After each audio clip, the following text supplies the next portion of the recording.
Olá a todas e a todos e a todes.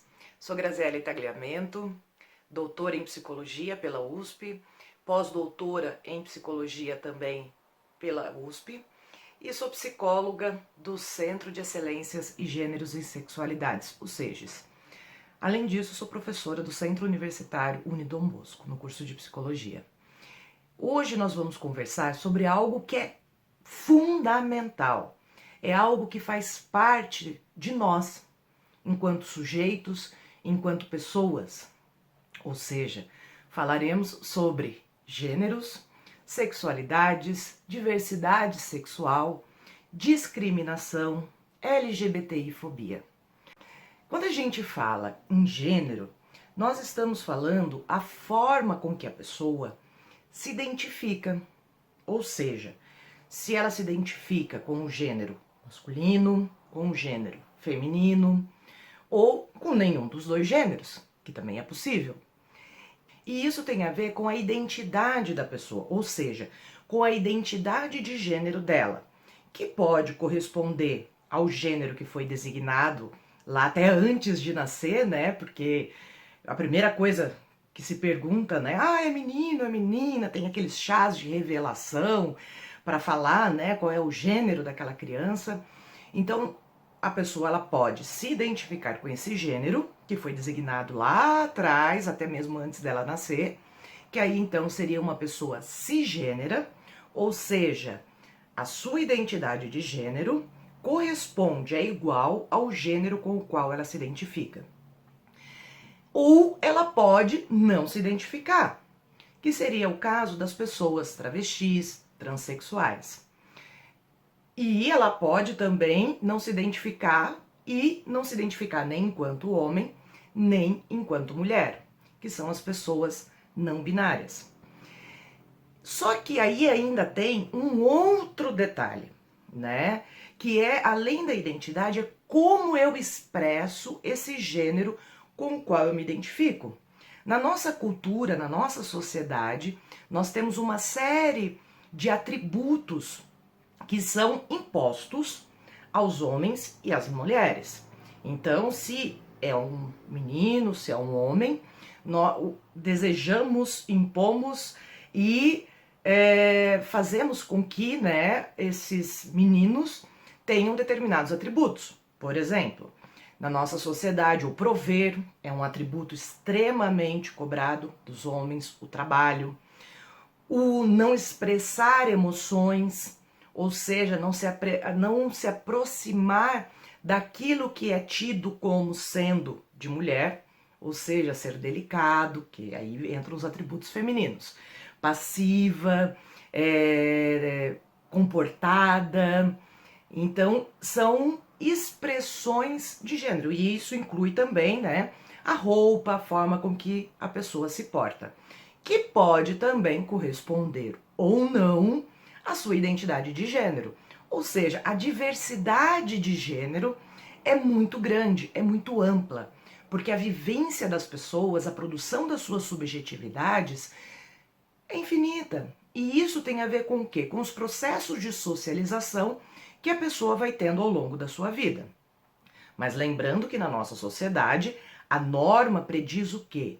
Que sejamos cisgênero e que a nossa expressão de gênero corresponda a essa identidade, a esse gênero que foi atribuído a nós.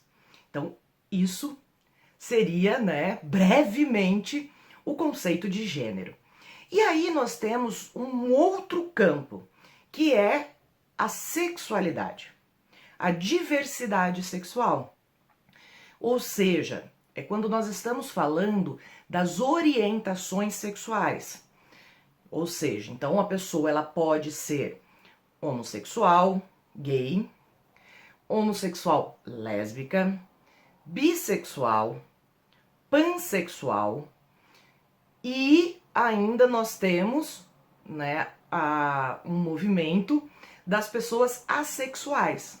Ou seja, eu posso me identificar, então o meu gênero é um gênero, eu tenho uma identidade de gênero de mulher que corresponde ao gênero que foi atribuído no meu nascimento, portanto eu sou uma mulher cisgênero, e a minha orientação sexual, ou seja, para onde o meu desejo está voltado, seja o meu desejo sexual e ou afetivo, tem a ver com a orientação sexual. Então eu posso ser uma mulher cisgênera que se relaciona com uma outra mulher, portanto eu sou uma mulher lésbica.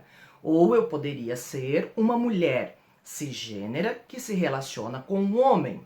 Eu seria então uma mulher heterossexual. Assim como eu posso também me relacionar tanto com homens quanto com mulheres.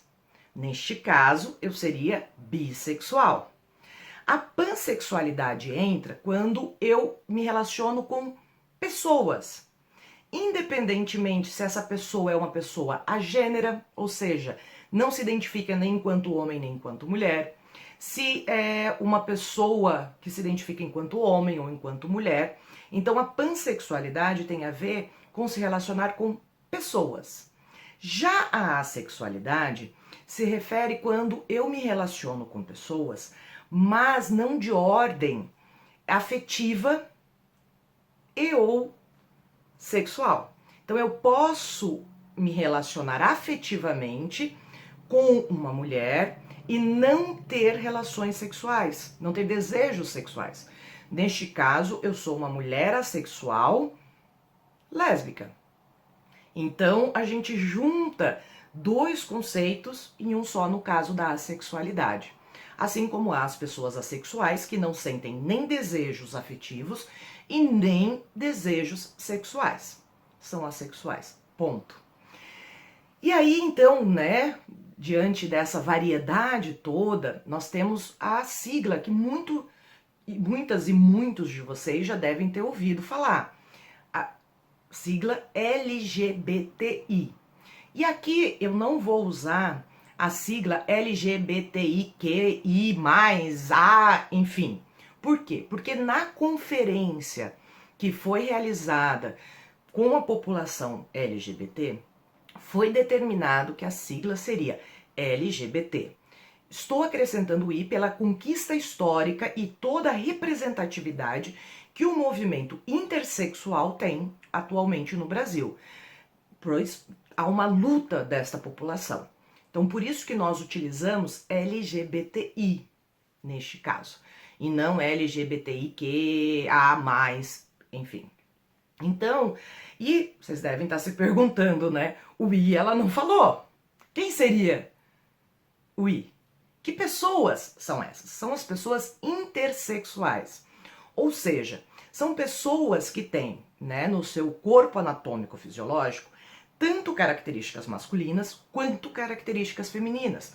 Por exemplo, questão cromossômica, questão de gametas sexuais masculinos e gametas sexuais femininos, questões hormonais masculinas e femininas coexistindo no mesmo corpo. Ou seja, são as pessoas intersexuais.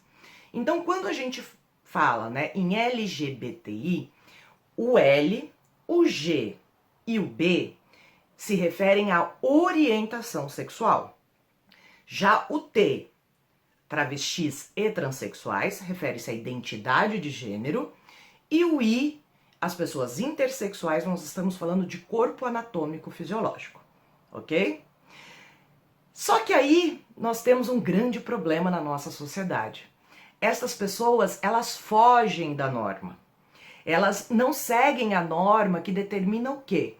Que nós devemos ser cisgênero, ter uma orientação sexual heterossexual. São pessoas que vão além desta norma. Elas rompem com esta norma. E na nossa sociedade, quando se rompe com a norma, nós patologizamos, ou seja, se considera como anormal. Por muitos anos, as pessoas LGBTIs, elas tinham inclusive um diagnóstico para isso. Hoje não tem mais diagnóstico. Por quê? Porque a ciência mostrou que é diversidade, que a sexualidade e o gênero das pessoas é uma variedade muito grande. Então, não há como você patologizar.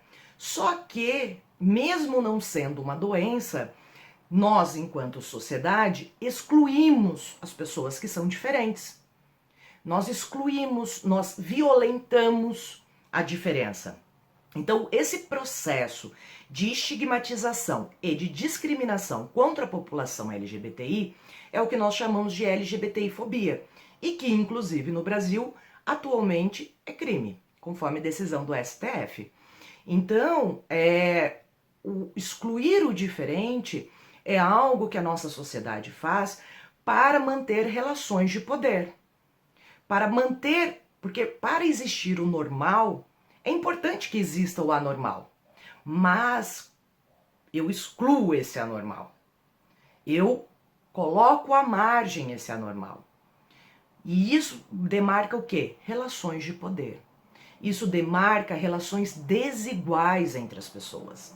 Nós produzimos violências, sejam elas institucionais, relacionais, e nós somos impelidos, enquanto pessoas, a todo momento a excluir o diferente. É isso que a sociedade nos cobra, e é com isso que nós devemos romper. E quando nós pensamos, nessa questão da diferença, nós entramos nas violências.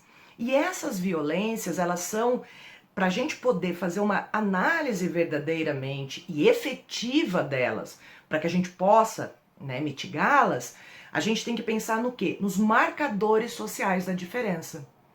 Ou seja, nós temos que pensar interseccionalmente. Por quê? Porque uma mulher lésbica, cisgênera, sofre violências distintas se ela for negra, se ela tiver alguma deficiência, se ela for candomblessista, por exemplo.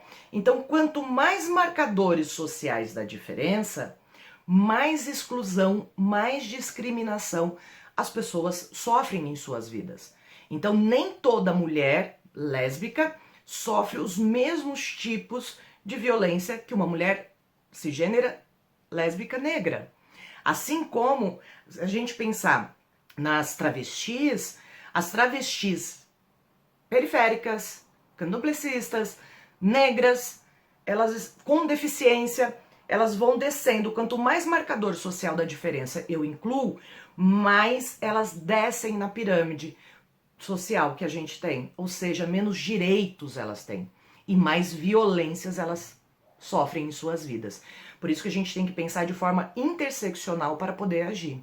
E daí vem a importância da Superintendência de Inclusão, Políticas Afirmativas e Diversidade, CIPAT, da Universidade Federal, assim como outras iniciativas dentro das universidades, porque são lugares onde as pessoas que estão nessa comunidade universitária podem buscar garantir os seus direitos e ter o mesmo direito que todas as pessoas que estão ali dentro da universidade.